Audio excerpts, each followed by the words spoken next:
Nakakaalam kung saan galing ang napakalaking perang yan. At marami pang hindi nakakarinig. Sino sa inyo nakakaalam ng mga boxes na tinatawag na ipinakanagdanan sa inyo ni Princess Joanna? Okay po. Ang pundo natin na tinatawag ay galing sa Kiram. Kung kayo po ay napaliwanagan ni Joanna at narinig nyo na yung pangalan na Wonder Boy, yung Wonder Boy po ngayon, ang tawag sa kanya Fortuner, ang nag-iisang bloodline na natitira sa Kiram. Okay na po ba sa inyo yun? Hindi detalye. Pero gagamitin ko sa inyo lahat ang pera na yan. Walang may iwan. Tama na yun natira sa akin na sarili kong hirap na pinagupay-upay ko. Hanggang doon na lang ako doon. Pagdating ng araw, pantay-pantay tayo. Dahil ang bawat isa sa inyo, ang tanging pangarap ko, makuha ninyo ang red passport. Yun ang 2 billion account.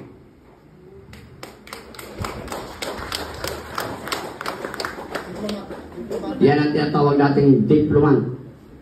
Anytime na pumunta kayo sa airport, lilipad kayo sa papunta sa inyong destination. Wala nang question. Ang bawat isa sa inyo, makakamilan dahil kailangan ninyo ang mga seminar sa abroad. Kayo na mga nasa Royal, kayo na mga nasa Golden, pare-pareho kayo lahat. Pantay-pantay ang pagtingin nila nyo lahat.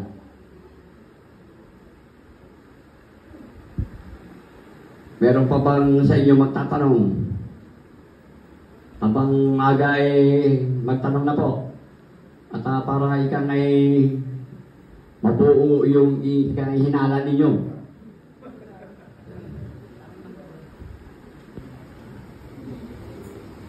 Tayo po ang Kiram account ay may 210 zero. Hindi kaya ng cellphone. Ang mga prices na nagkakaroon ay 30 zero lang.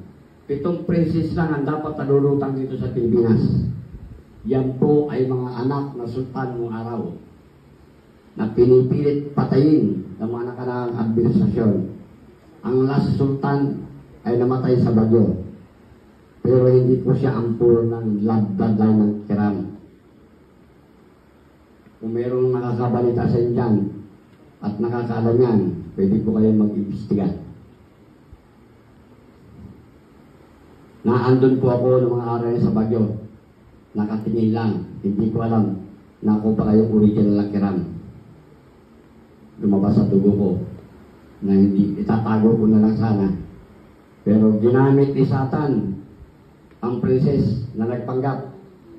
Niloko ang mga pastor. Hindi kinaya ng puso ko. Kung kinakailan lutang ako, lulutang. Wala tayong magawa doon. Lulubog ang Pilipinas, nakakawa. Wala nang aasahan. Sa tulong ng mga magagaling nating abogado, nagsama-sama sila lahat upang gawin ang dapat gawin. Hiwalay ang account. Magbayad ang bansang may utang. At yan po ay naganap ng buwan ng September hanggang December.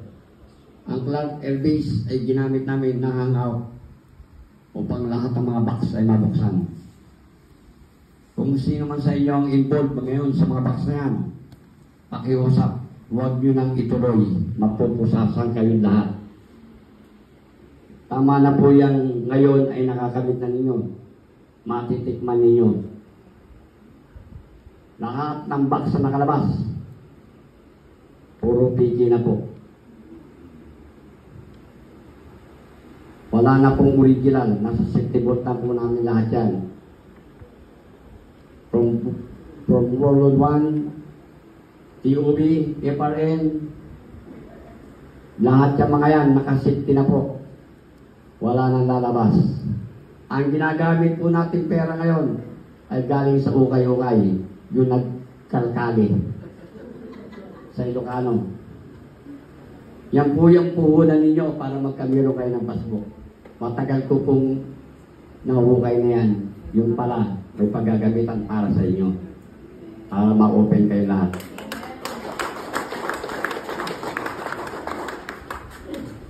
At hanggang ngayon po, yung mga bonus ninyo doon pa rin galing na disgrasya. Pagdating ng araw na i-claim yan, sana huwag kayong maatake para matikman ninyo. At ika nga sa panaginip, hindi nyo akalain na rich na pala kayo. Yan ay sa hinihiling ninyo, malakas kayo sa taas eh. Kaya binigyan kayo ng ganyan. Ika nga yung tiyag, ang tao ay nasa gawa. Ang awa ay nasa Diyos. Ang lahat ng nagtyaga na naghintay na andyan, hiniling na ng kalangitan yung awa ninyo.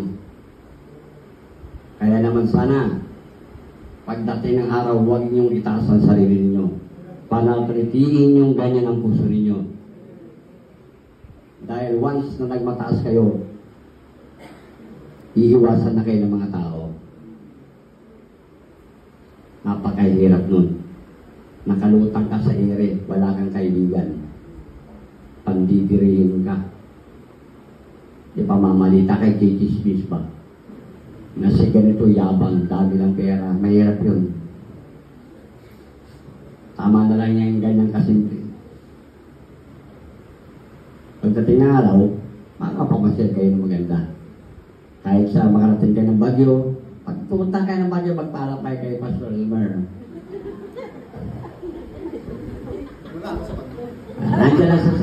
Nandiyan lang sa Bagyo, pero daanan nyo sa Tarlac.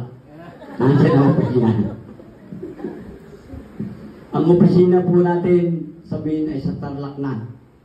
Naalisan po tayo ng appointment dito sa Bagyo dahil yung ini-expect natin lupa, yung isang hektarya, 3 may-ari. Pare-pareho may titulo, napakahirap.